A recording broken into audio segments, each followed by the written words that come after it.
Today, I'm going to be reacting to some of the worst, funniest, or honestly good financial advice that there is out there on TikTok. Now, when I say TikTok, it might actually be Instagram Reels, YouTube Shorts, or TikTok. And really, they're all just stolen content repurposed by people who are trying to make money by having Instagram pages. I mean, it's just ridiculous. Like half the time I can't even find who the original poster is because their original content was stolen. They wiped the watermarks and it's just been reprocessed 1,000 times for views. So if I can find the person, I'll let you know. If not, whatever. Why don't we get right into this guy's fantastic advice on how to get more money for Bitcoin? 5 ways to borrow money to buy Bitcoin. Liquidate 0% business cards. Get a credit line against your business with PayPal and Stripe. Use lending platforms like BlockFi and Celsius. Take out a home equity line of credit. Take out a personal debt consolidation loan. Oh, all right. Hold on. Okay, so at the very top it says, this is not financial advice, my guy. Okay, I appreciate that. I understand hey man, I'm absolving myself of any responsibility here. But look, if you want to buy the dip, if you want to go all in on Dogecoin, if you want to bet it all on black, but you don't got enough money, you could liquidate a business credit card. Yeah, man, I got 0% interest on this credit card. They give me $10,000 in cash. I'll just pull it all out and put it all on Shiba to the moon. This is, as he puts it, not financial advice. I think this video probably could have gone without being made. Who is this guy? I have no idea. It's some crypto page sharing videos like this, encouraging people to do something. Yes, is he technically correct? Here are some ways you could borrow money to buy more Bitcoin. Yes, but here's the problem. In the short-term gratification world that is Instagram Reels, YouTube Shorts, and TikTok, no one has the attention span long enough to have a full-blown discussion and sit there and say to yourself, maybe this isn't a good idea. So we're gonna leave that one right there. I'm gonna go ahead and give this just a thumbs down on my BS meter. All right, person number 2. Now, here's what's interesting. Some people who share stuff on Instagram or YouTube or whatever, I'm like, oh, hey, this seems like a perfectly legitimate person. I like him. Maybe even reach out to him and chat with him. So I read through this. And she's putting her pros as to why you want to invest in real estate and her cons. I'm going to stop and read them for you because the whole thing goes so fast that it'd be hard for us to get through it. So the pros of owning rentals: extra income, someone else is paying your mortgage; equity, tax benefits, providing housing for families; appreciation. So happy! She's so happy. And now I'm so sad. Okay, so the downsides: not passive if you're self-managing. I mean, sure, you're doing some work, but not nearly as much as a regular job. But that's just an opinion. I'm not going to harp on her for that. Everyone wants to sue you. Most of the real estate investors that I know are not going through lawsuits on a regular basis at all. I mean, everybody on my channel that you guys have talked to, Dominic, Mark, people that own 25 rentals, 50 rentals for years. I mean, everyone. I mean, obviously, hyping it up, over dramatizing it can help with the engagement here. But if everyone wants to sue you, I don't want to sit here and say you're doing something wrong. But if that's really what's happening here, young lady, I think maybe you're doing something wrong. Tenants call you at all hours. If you're self-managing, sure. Maintenance is extremely expensive.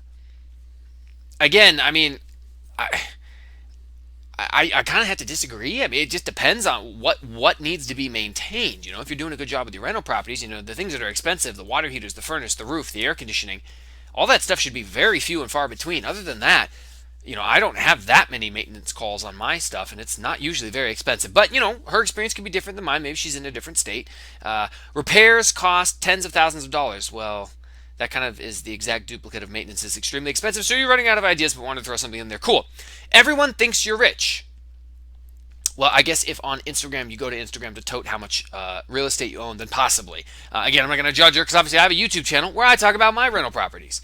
But I don't think anybody thinks that I'm rich. Maybe the tenants do, but I don't know. Chasing down rent from that one tenant that's always late. Okay, yeah, now that fair enough. Fair point, madame, my dear.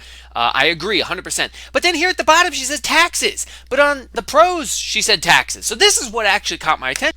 She listed as a con taxes. Now I sent her a little comment. I was like, I noticed that you listed taxes as a con.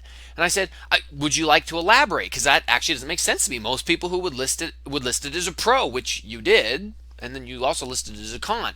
And then, so I leave her a comment, polite, kind. Unfortunately, I can't pull the comment up because she ended up deleting the comments. Unfortunately, so she lists, or I leave the comment. Can you please explain what you're thinking here with taxes being a con? Because, from everybody that I know on the list, if you're talking about real estate, the main benefit of real estate other than appreciation and cash flow is taxes. You get so many write-offs that it's just, it's ridiculous. And so she just goes, anytime you have to pay taxes, it's a con. And I was like, okay, well, I agree, but Dion from Dion Talk, or me, I don't pay any taxes on my real estate. I have so many write-offs. I pay zero taxes, unless you're talking about property taxes. So I was just kind of out about it. So I asked her, I was like, well, can you explain a little bit further? I still think it's a pro. And I was like, how many rental properties do you own? And she doesn't respond to it. She gave me some like kind of smirky comment, which again I can't pull up because she deleted everything.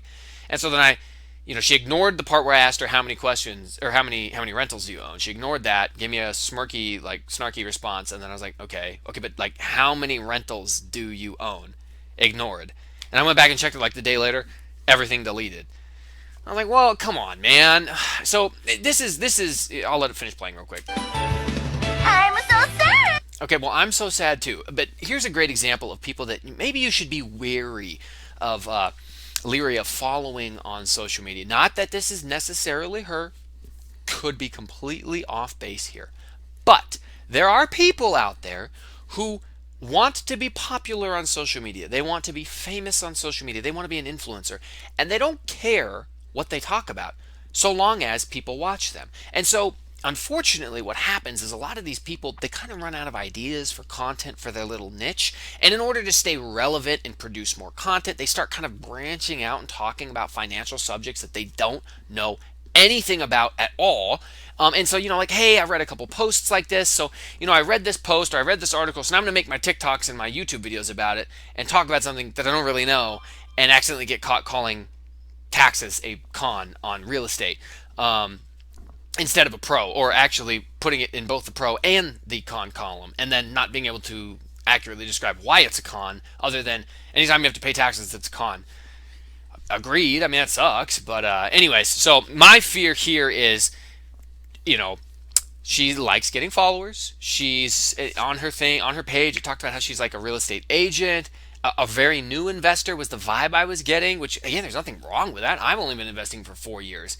But I think maybe she's probably venturing into talking about things that she's not really an expert on. But unfortunately, the format for TikTok in these videos is make a short response to them, or make a short piece of content that can be absorbed quickly and liked, and boom, on to the next, boom, on to the next. So, maybe it's just she was constrained from giving her opinion because of the format of the 9-second video, and then she was also constrained from responding to me, even though she responded to me like 3 times, and then she deleted the comments because of some reason. So anyways, yeah, let's move on to the next one.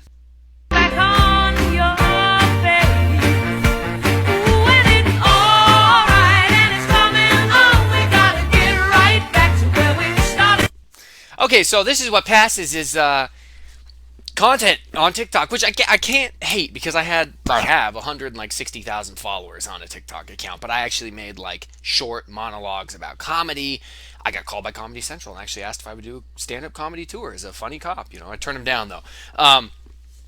But I can't hate on it too much, but the catch is that why this thing gets millions of views. The song is catchy. It's a quick, catchy song. Oh, you haven't heard it in a while. I'll listen to it for a second. They literally pick just the hook, just the chorus.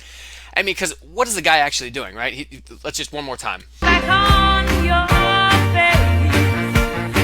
When it's all right and it's coming on, we gotta get right back to where we started. That's it. I smiled at a camera. After turn, and it hit you with a 2 future millionaires just eyeballing each other, bruh. And so on one hand, as a creative content like creator, it's impressive because what is he able to do with one sentence and a catchy song? And he's a handsome young guy, right? He got a nice smile and everything, sure. What's he able to do with that? Millions and millions of views from that. But how does this pass as financial advice? It doesn't. It's just so many of these people, so many of these Instagram pages and these Facebook pages and these groups that you follow and you like and all this stuff, they provide feel-good content that you can interact with so you can feel like you've done something, but not actually take any actionable steps towards bettering your life and saving money and buying a rental property and coming up with a down payment. And so, yeah, I mean, we could just look at, smile at each other. Sure, I can smile too, but it is a good song. Let's get it one more time. Back on your face. Ooh, and it's alright, and it's coming I know I can't on. dance, We gotta but I don't get care. right back to where we started. It's quality.